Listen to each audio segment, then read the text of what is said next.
नमस्कार जी, मैं हैप्पी सिंगला। तुसीं जुड़ चुके हो पीवी न्यूज़ दे नाल। किसानी अंदोलन दे विच बाई मनदीप नथवान दा की योगदान है? किसान संघर्ष समिति पगड़ी संभाल जट्टा लहर दे आगू बाई मनदीप नथवान अज संयुक्त मोर्चे दे पेज दे नाल जुड़े अते उन्हां ने अपनी जो विचार विटांदरा सी वो सांझी कीती अते इस दे नाल नाल उन्हां ने यह भी दस्सिया भी सरकार किस तरीके दे नाल इस अंदोलन नूं खराब कर रही है, किस तरीके दे नाल गरीबां नूं लुटिया जा रहा है, उन्हां ते अत्याचार हो रहे ने। ते जानते हाँ वीडियो के जरिए कि होर की विचार ने जो मनदीप नथवान ने संयुक्त मोर्चे दे नाल सांझे कीते ने। किसान दोस्तों, मनदीप नथवान पगड़ी संभाल जट्टा किसान संघर्ष समिति हरियाणा वालों संयुक्त मोर्चे के पेज ते कुछ गलबात सांझी करना चाहुंदे हैं। कुछ गल्लां मैं पंजाबी च करांगा तो कुछ हिंदी च करांगा, क्योंकि जिहड़ी साडी जथेबंदी वो हरियाणे च काम करदी है। अज दिल्ली वाला जिहड़ा अंदोलन है वो तो पूरे देश दी निगाहां ने और इस अंदोलन नाल बहुत सारे लोगों दीयां दिली भावना भी जुड़ियां हुई ने, चाहे वो दिल्ली मोर्चों च नहीं पर वो घरां च बैठे भी इस अंदोलन दे नाल जुड़े हुए ने। बहुत लंबे समय तो अंदोलन चल रहा है। इस अंदोलन च बहुत सारे उतार चढ़ाव भी देखने को मिले हैं, पर इस अंदोलन नूं लगातार जित वाल ले जाण वास्ते लोगों ने अपनी जी जान लाई हुई है। हरियाणा के अंदर लगातार जहाँ बीजेपी की सत्ता है, लोग लगातार इसका बीजेपी की सरकार होते हुए भी इस मोर्चे के साथ बड़ी मजबूती के साथ खड़े हैं। लगातार खट्टर सरकार है जो किसानों में फूट डालने का प्रयास कर रही है। बार बार वो कार्यक्रम अलग अलग शहरों में रखते हैं और उसके बाद किसानों पे मुकदमे दर्ज करना, लाठीचार्ज करना, ये बातें हरियाणा के अंदर आम हो रही हैं।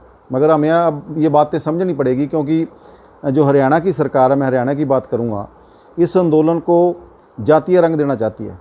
क्योंकि वो कह रही है भी ये तो एक जात का आंदोलन है, एक धर्म का आंदोलन बनाना चाहते हैं। जैसे पंजाब के साथियों को सिखों के साथ जोड़ कर देखते हैं और हरियाणा के साथियों को जाटों के साथ जोड़ कर देखते हैं, मगर ऐसा नहीं है। ये आंदोलन तमाम जो मेहनत करने वाला आदमी है, जो मेहनत मजदूरी से अपना परिवार का पालन पोषण करता है, ये सभी तबकों का आंदोलन है। इससे अब ऐसे महसूस हो रहा है भी जैसे ये किसान लड़ रहे हैं, मगर जब कंपनी राज आ जाएगा, जब कॉरपोरेट के कब्जे में ज़मीनें आ जाएंगी, तो तमाम चाहे वो बाज़ार हैं वो उन पर भी कब्जा ये कंपनियों के अधीन सारा कुछ चला जाएगा। इसलिए हर तबका इससे प्रभावित होगा, मजदूर भी इससे प्रभावित होगा।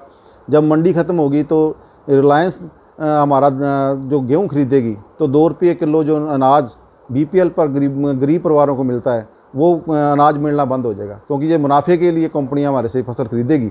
जब फसल खेत से पक कर तैयार होगी तो उसका भाव बहुत कम होंगे। जब वो स्टोरों के अंदर चली जाएगी तो उसके भाव आसमान छुएंगे। मगर इस लड़ाई को हम साधारण लड़ाई ना मानते हुए हमें अपनी जी जान इस लड़ाई के लगा देनी चाहिए, ताकि हम इसको जीत सकें। मैं इसको आज़ादी के बाद सबसे बड़ा आंदोलन है, मगर हम कहते हैं भी ये आंदोलन हमारा कभी आखिरी आंदोलन ना हो जाए, क्योंकि यदि ये आंदोलन हम हार गए तो अपनी ज़िंदगी में दोबारा आंदोलन खड़ा करने के लिए बहुत लंबा समय लगेगा। लोगों का विश्वास बढ़ा है कि हम लड़कर जीत सकते हैं। आपने देखा हिसार के अंदर भी मुकदमे वापस करवाए और ऐसे हर जगह किसान लड़ रहे हैं। और जो सत्ता पक्ष है, जो पुलिस का डंडा है, उसका भी प्रभाव किसानों के ऊपर दिखने को नहीं मिल रहा। किसान जब कोई भी कॉल देते हैं, संयुक्त मोर्चा जब कोई भी संदेश देता है उसे बड़ी बखूबी निभाते हैं और हर बीजेपी के कार्यक्रम का विरोध करते हैं। मगर उस विरोध के ऊपर मैं 2-3 बातें करना चाहूँगा। विरोध करने के लिए मोर्चे ने कहा कि हमें काले झंडे दिखाने हैं, मगर कई बार होता है कि काले झंडे दिखाते दिखाते वो आंदोलन उग्र हो जाता है। ये सरकार की मंशा है कि इस आंदोलन को उग्र किया जाए। हमें हर हाल में इस आंदोलन को शांतिमय ढंग से चलाना है। यदि ये आंदोलन उग्र हुआ उसी दिन ये हमारा आंदोलन समाप्त हो जाएगा। और ये भी है, सरकार इस आंदोलन के अंदर अपने बंदे फिट कर देती है ताकि इस आंदोलन को उग्र किया जाए, और मोर्चे की बात को पीछे छोड़कर उस आंदोलन को उग्र करने का काम सरकार करवाती है। हमें सचेत रहने की ज़रूरत है। तमाम साथी जी जान से लगे हुए हैं, टोलों पर जो साथी दिन रात डटे हुए हैं। आपने देखा कि हर टोल पर कमेटियां बनी हुई हैं और वहाँ लंगर की व्यवस्था, और लोग मोर्चे के साथ इतना बंधे हुए हैं कि दूध, लस्सी और जो आर्थिक मदद है तमाम लोग साथी कर रहे हैं।